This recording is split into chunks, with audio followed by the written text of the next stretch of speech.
Hey guys, welcome back to Brian's Mysteries and Adventures on Trail.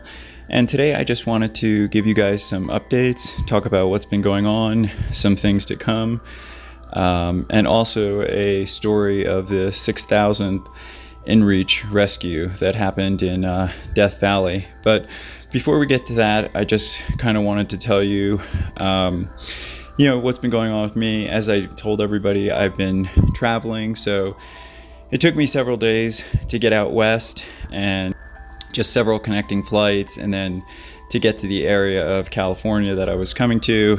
Had to take a couple Ubers and whatnot, but these are just some pictures and some videos of what I've experienced so far, and I just wanted to talk to you about what I am going to be doing.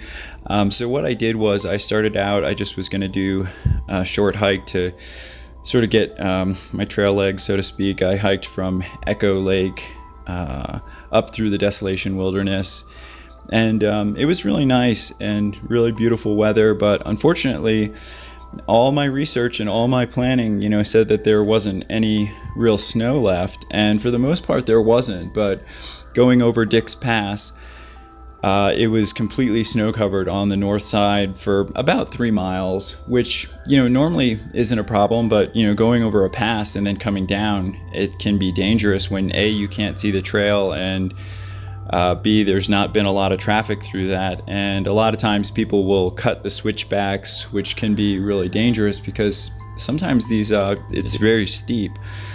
So in any event, going over Dick's Pass, I got there late in the afternoon, which is kind of the worst time to be going through snow because you're going to be post-holing.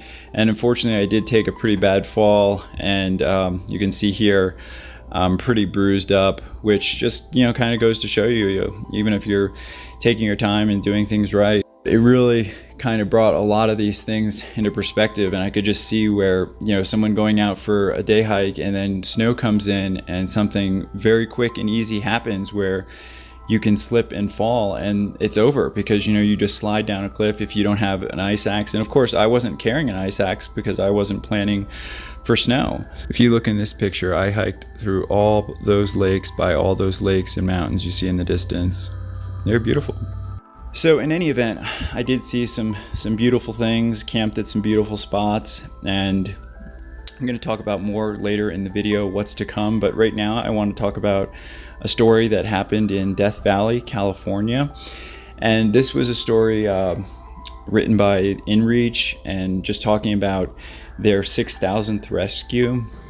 So Death Valley is located in California, Southern California. There is a national park, and a lot of people go there to do all kinds of things, but hike and take pictures.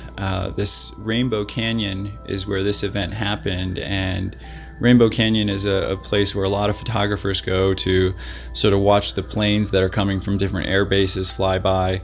But in this particular case, 2 gentlemen were climbing the Rainbow Canyon, and another couple just happened to be driving through the area on a day trip. So this guy by the name of Rohan Grace, who is an Australian, and he big into off-road. He started a couple of different clubs, even one here in Oregon called Off-Road of Oregon. It's a 4-wheel drive tour company. And anyway, he was on a trip with his partner Hannah, and they were just driving down this road leading into Paramount Springs in Death Valley National Park, and they were flagged down by this guy who was in obvious distress. He was bleeding from his face, he had facial injuries, and he told them that he and his partner had been hiking in Rainbow Canyon, and his partner had fallen while climbing, and he had suffered head injuries and possibly a broken leg. They weren't sure at the time. He told them that he had tried to administer first aid, but of course, because in places like Death Valley, there's no cell service. So he did attempt to try and call, but he had no signal and he couldn't get through. Now, fortunately for him, Rohan had his Garmin Inreach device, which is a satellite communicator device. And it's a great device because not only does it have GPS, and all kinds of awesome things, like you can text message, it's got tracking, waypoints, but it also has this SOS feature, which you press this button and SAR is pinpointed to your exact location, So that's what Rohan decided to do. He pressed the SOS button and waited for emergency services to arrive. Rohan Grace then waited there with his partner and actually went over to the edge of Rainbow Canyon to help direct SAR even more, to give them the location of where the two climbers were. And thankfully, in this case, they were rescued and this had a happy ending. And I just wanted to tell this quick story that Inreach put out, because I really feel like these Inreach devices, or any type of a satellite device, can really be a lifesaver. And even in this case, Mr. Grace said that he wasn't expecting to use it to help rescue someone else, but he said that it's always good to have a plan, and that's what I'm always saying too. In fact, in this recent hike that I was on, where I'd taken a fall, I had to find a exit to get out because I knew that I was pretty bruised up, I was pretty banged up, and I needed to find a way out so I could rest for a few days. The main issue I was having was just putting my pack on because of where I was bruised and everything. It was just really painful. So in any event, and I'm sure that most of you that are familiar with hiking in places like the Sierra, it can be sort of hard to get out, or not hard, but it could be like a 15 or 20 mile hike out over several passes just to get out. And it was interesting because as I was hiking out, I found a trail on my map that I had never hiked before, and I ran into a few people that were actually from the area and had hiked this area growing up, but they had actually got turned around themselves and were going the wrong way. But then bumping into me, they realized they were going the wrong direction because I told them where I was trying to go. So it just goes to show you how easy it is to get turned around. But if you have a GPS device or an app like Guthook, it can really help you out. And of course, having a compass and a paper map is always a good idea too. So I always carry a compass with me as well.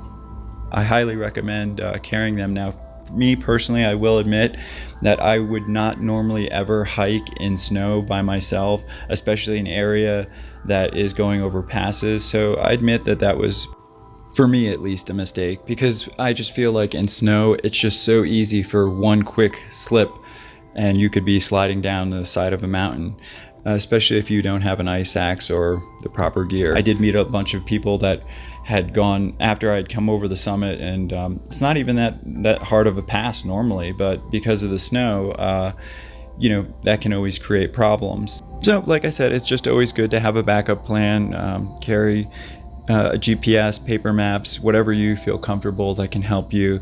Now, like I've explained, I am traveling, so I do apologize that the upload schedule isn't as it has been, but I wanted to tell you guys about some upcoming videos that I'm going to be doing. I am going to be covering the Yuba City 5 missing, even though it's an old case, but I'm actually going to be going to that actual area and taking video of the actual area of where it was. And I actually have some new information that might shed a little bit more light on the case, or I guess I should say theories and things that I see on this case that others really haven't spoken about, or just some thoughts to consider. And those of you that don't know, the boys from Yuba City, this case happened back in 1978. It's been highly covered, but I figured since I'm going to be right in that area, I thought it'd be interesting to actually go into the actual area and retrace some of the movements, and also give my feedback on my thoughts on the case. So this is something that I've been researching for a while, and I will be presenting a full video in the coming weeks on that.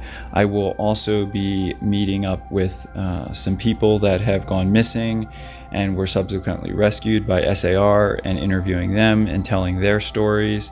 I'm also going to be meeting up and interviewing and speaking with some SAR team members themselves and presenting that information to you guys, and just letting you guys know more about what goes into SAR. So that's coming up in the next week or two too. And I do apologize about the upload schedule. Being on the road, Wi-Fi signal is often terrible. And being on foot, I'm often not even in cell service areas. So I appreciate you guys bearing with me. And if any of you have emailed me to the email address I have listed and I haven't responded, I do apologize. I have not been able to access that email, so I really do apologize. I'm still working on trying to get into that email, and as soon as I can, I will respond.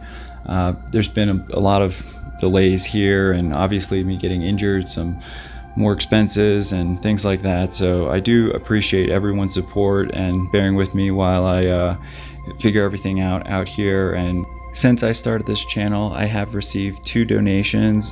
They were back in March and April, and I meant to give them a shout out, but I just wanted to say thank you to Tracy and Renee, both for your donations. That was very generous and sweet, and I really do appreciate everyone's support and my growing pains and helping me build this channel. I can't thank you guys enough. I really appreciate it.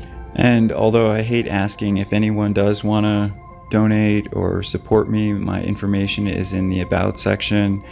And again, I really appreciate you guys bearing with me while I'm out here, because I know the upload schedule isn't what it normally is, but I've got a lot of great videos in the works and excited to show them to you. And as always, thank you guys so much for watching, and I will see you guys in the next one. Take care.